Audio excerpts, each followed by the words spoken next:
Okay વિદ્યાર્થી મિત્રો, આ જે છે ગઈકાલે આપણે લીધું તો માર્કોવનિકોવ રૂલ્સ આપણે પૂરો કર્યો તો એનું એક ઓપોઝિટ પણ કરવું પડશે, એન્ટી માર્કોવનિકોવ રૂલ્સ. તો એકચ્યુઅલીમાં જે એન્ટી માર્કોવનિકોવ રૂલ્સ શું છે તો કે હા આપણું જે છે એ આલ્કીન જ છે, એમાં પણ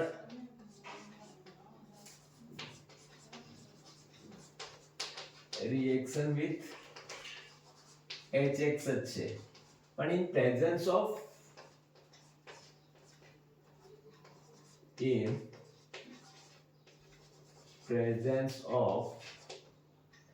પેરોક્સાઇડ ની પ્રેઝન્સમાં થશે. ઓકે, કોની હાજરી જરૂર છે? પેરોક્સાઇડ એટલે ઓક્સિજન ઓક્સિજન લિંકેજ થશે. ઓકે, હવે જે છે તો કે આ જે છે એન્ટી માર્કોવનિકોવ રૂલ જે છે આલ્કીનમાં જ કરવામાં આવશે. આલ્કીનની HBr સાથેની રિએક્શન અહીંયા સમજો કે પહેલા મેઇન પોઈન્ટ લખી દઈએ કે આ જે છે સમજો કે આ આલ્કીનની HBr સાથે જ રિએક્શન કરવામાં આવે છે. HI અને HCl સાથે રિએક્શન કરવામાં આવતી નથી. HCl સાથે રિએક્શન કરવામાં આવતી નથી. હવે આ તો કે 1933 માં MS શિકાગો યુનિવર્સિટીના જે છે શિકાગો યુનિવર્સિટીમાં MS ખરાસ અને FR મેયો નામના સાયન્ટિસ્ટે કર્યું. ઠીક છે. હવે MS ખરાસ અને FR મેયો, હવે આ રિએક્શનમાં શું છે ફંડામેન્ટલ વસ્તુ એમ છે કે તમે સમજો કે માર્કોવનિકોવ રૂલમાં જે રીતે બનવો જોઈતો હતો, એટલે કે જે કાર્બન પાસે વધારે હાઇડ્રોજન હશે ત્યાં તમારે હાઇડ્રોજન જેવા જોઈએ, જ્યારે અહીંયા ઉલટું થશે, જે કાર્બન પાસે ઓછા હાઇડ્રોજન રહેશે ત્યાં તમારે હાઇડ્રોજન માં કરવાનું છે. આને છે કે શું એન્ટી માર્કોવનિકોવ નો રૂલ્સ કહીશું. ઠીક છે. અહીંયા તમે જોશો તો આને આપણે રિએક્શન આપણે કહી શકીએ કે ખરાસ ઇફેક્ટ. યાદ રાખજો, પેરોક્સાઇડ ઇફેક્ટ,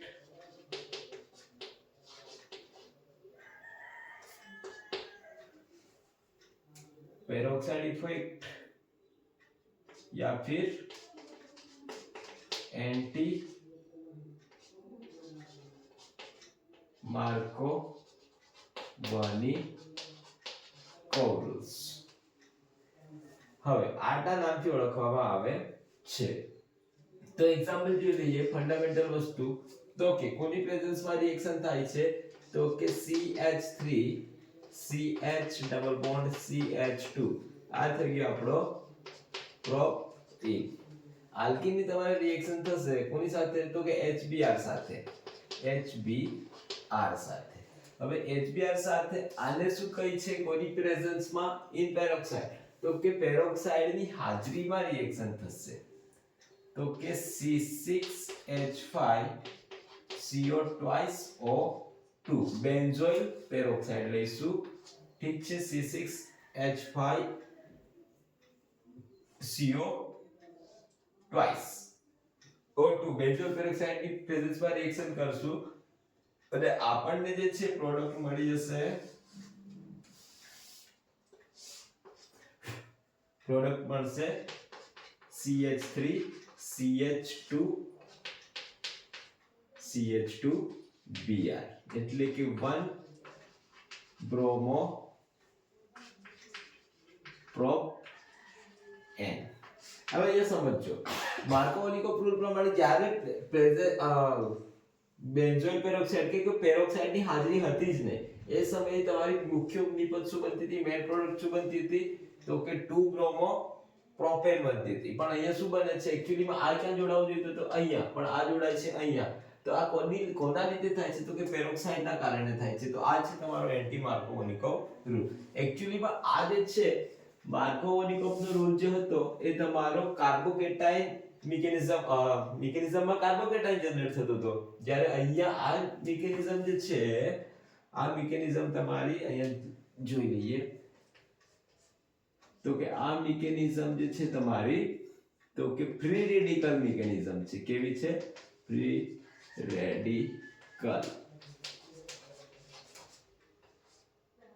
મિકેનિઝમ ની ક્રિયાવિધિ જે છે કેવી છે? Free radical. તો કે એક્ચ્યુઅલીમાં આ મેન પ્રોડક્ટ કેમ બને છે? તો કે આ જે છે CH3 CHBr CH3 આ મેન પ્રોડક્ટ કેમ બનતી નથી? એનું કારણ અહીંયા આપણને મળી જશે. ઓકે, ધેન મિકેનિઝમમાં પહેલું સ્ટેપ લઈએ તો કે પહેલા અહીંયા આના પરથી લઈએ. ફ્રી રેડિકલ મુક્ત મૂલક પ્રક્રિયા છે, આના પરથી લઈએ તો કે બેન્ઝોઇલ પેરોક્સાઇડ પહેલા આવશે.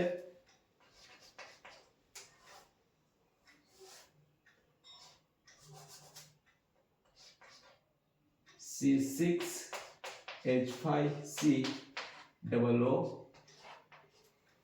Double bond O peroxide linkage CO અને C6H5. હવે અહીંયા જે છે બેન્ઝોઇલ પેરોક્સાઇડ છે, બેન્ઝોઇલ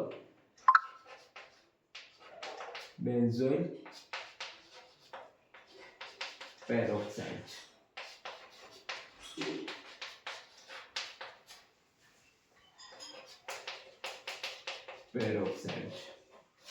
હવે અહીંયા જે છે શું થાય છે તો કે હોમોલેટિક ક્લેવેજ થાય છે. હોમોલેટિક એટલે સમવિભાજન થશે, બંને ઇલેક્ટ્રોન સરખા વહેંચાઈ જશે અહીંથી. હવે સરખા વહેંચાઈ જશે તો અહીંયા આપણને મળશે C6H5C ડબલ બોન્ડ O અને અહીંયા ઓક્સિજન. અહીંથી બોન્ડ બ્રેક થી આ એક ભાગ થઈ ગયો, આ એક ભાગ થઈ ગયો. ઇલેક્ટ્રોન રહેશે અહીંયા 1 2 3 4 અને 5 6 7. ઓકે, આ રીતે પણ છૂટો પડશે. હવે આ કેટલા છે? 2 છે, તો અહીં આપણે 2 લઈ લઈએ. બીજા સ્ટેપમાં શું થશે તો કે 2C6H5C ડબલ બોન્ડ O 1 2 3 4 5 6 અને 7. હવે અહીંથી હોમોલેટિક ક્લેવેજ થશે અને શું બનશે? CO2 રિમૂવ થશે, C ડબલ બોન્ડ O, તો અહીંયા મળશે આપણને 2C6H5. આ ફ્રી રેડિકલ જનરેટ થયો અને 2CO2 અહીંથી નીકળી જશે. આ 2 છે એટલે 2 નીકળશે. ઠીક છે. હવે પિક્ચરમાં આવશે આપણી પાસે તો કે 2C6H5 free radical plus HBr. હવે આનું હોમોલેટિક ક્લેવેજ થશે, અને અહીંયા આપણને મળી જશે 2C6H6Br ફ્રી રેડિકલ છે. હવે આનું કામ પતી ગયું છે. હવે આ આવશે પિક્ચરમાં. હવે જો છે તમે જોશો કે તો કે CH3 CH double bond CH2 plus Br dot. હવે સમજો કે અહીંયા જે છે હોમોલેટિક ક્લેવેજ થશે, એક આમ જશે અને એક આમ જશે. અહીંયા બે પોસિબિલિટી છે. જેવો Br તમારો અહીંયા જશે તો એક બાજુ સેકન્ડરી અને એક બાજુ પ્રાઇમરી ફ્રી રેડિકલ જનરેટ થશે. જેમ કે અહીંયા તમે સમજો તો કે એક વસ્તુ અહીંયા લઈએ CH3 CH single bond CH2 free radical અહીંયા. ઓકે, બીજું તો કે CH3 CH single bond CH2 અહીંયા ફ્રી રેડિકલ. હવે આ જે છે કઈ કરશે? જો સપોઝ અહીંયા પણ જોડાઈ શકે છે તો આ એક બોન્ડ બનાવશે, સપોઝ અહીંયા પણ બનાવી શકે છે. તો અહીંયા જે ફ્રી રેડિકલ જનરેટ થયો તો ફ્રી રેડિકલ જે જનરેટ થયો છે એની બગલમાં કેટલા કાર્બન છે તો કે 1, અને આની બગલમાં કેટલા કાર્બન છે? સોરી, આની બગલમાં તમે જોશો તો કે એક અને બે કાર્બન છે, જ્યારે અહીંયા આની પછી એક જ કાર્બન છે. તો આ છે તમારો પ્રાઇમરી ફ્રી રેડિકલ અને આ છે તમારો સેકન્ડરી ફ્રી રેડિકલ. અને માર્કોવની રૂલમાં આપણે જોયું તે પ્રમાણે સ્ટાર્ટિંગમાં પણ કીધું છે કે ફ્રી રેડિકલ હોય કે પછી તમારો કાર્બોકેટાયન હોય, એની સ્ટેબિલિટીનો ઓર્ડર છે 3 ડિગ્રી, 2 ડિગ્રી અને 1 ડિગ્રી. ઠીક છે, આ એનો order of stability, order of stability આ રીતે છે. તો અહીંયા તમે સમજશો.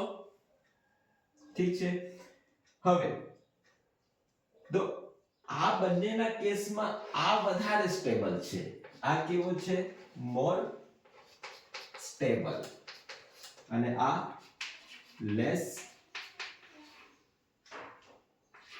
સ્ટેબલ છે. તો હવે જે વધારે સ્ટેબલ રહેશે એ ઝડપથી રિએક્શન કરશે. ઠીક છે, તો અહીંયા તમે જોશો HBr સાથે રિએક્શન કરાવીએ, અહીંયા પણ HBr સાથે રિએક્શન કરાવીએ. આ પ્રોડક્ટ પણ તો બનવાની જ છે, આ પણ બનવાની જ છે, પણ મેજર આ બનશે અને માઇનર આ બનશે. તો જુઓ અહીંયા બનશે તમારી CH3 બ્રેક કરી નાખીએ, અહીંયા CH2 સોરી CHBr અને અહીંયા બનશે આપણો CH3 બરાબર પ્લસ Br3 રેડિકલ. અહીંયા બનશે CH3 CH2 અને CH2Br. તો અહીંયા જે છે 1 બ્રોમો પ્રોપેન આ જે છે તમારી મેજર પ્રોડક્ટ છે જે આપણને અહીંયા મળે છે. એનું કારણ શું છે તો કે અહીંયા જે ફ્રી રેડિકલ જનરેટ થાય છે બરાબર છે, અહીંયા જે હોમોલેટિક ક્લેવેજ થાય છે એટ ધેટ ટાઈમ આ કેસમાં સેકન્ડરી જનરેટ થાય છે અને આ કેસમાં પ્રાઇમરી. તો આ વધારે સ્ટેબલ છે એના કારણે આ થાય છે. અને આ જે છે માત્ર ને માત્ર જો પેરોક્સાઇડ પ્રેઝન્સ રહેશે તો જ આ પ્રમાણે એન્ટી માર્કોવોનિક રૂલ લાગુ પડશે, બાકી લાગુ પડશે નહીં. એક બીજી વસ્તુ અહીંયા કહી છે કે HCl અને HI સાથે કેમ નથી થતું તો કે એ પણ લઈ લઈએ. એક લઈએ આપણે HCl, બીજું લઈએ HBr અને બીજું HI છે. હવે આનું જે છે બોન્ડ એન્થાલ્પી તમે ચેક કરો તો બોન્ડ એન્થાલ્પી તમારી છે HCl ની છે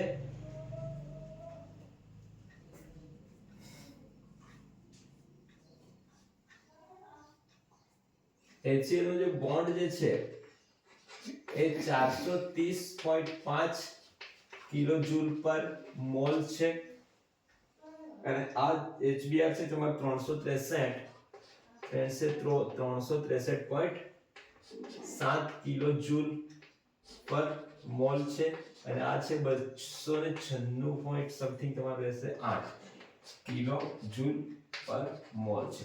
હવે સમજો કે આની બોન્ડ એન્થાલ્પી તમારી કેવી છે તો કે વધારે છે.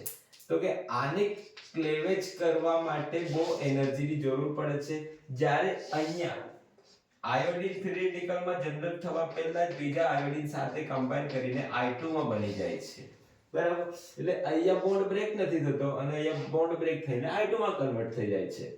એટલા માટે આ રિએક્શન માત્ર ને માત્ર HBr સાથે આપે છે કઈ તો કે એન્ટી માર્કોવોનિક પેરોક્સાઇડની પ્રેઝન્સમાં કરવામાં આવે છે.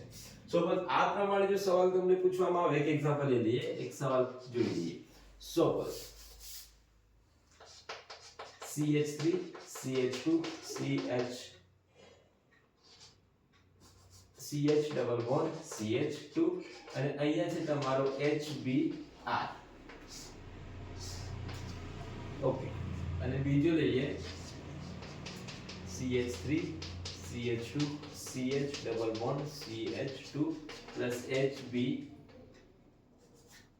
HBr અને અહીંયા ઉપર લખેલું છે કે peroxide in presence of peroxide absent of પેરોક્સાઇડની ગેરહાજરીમાં.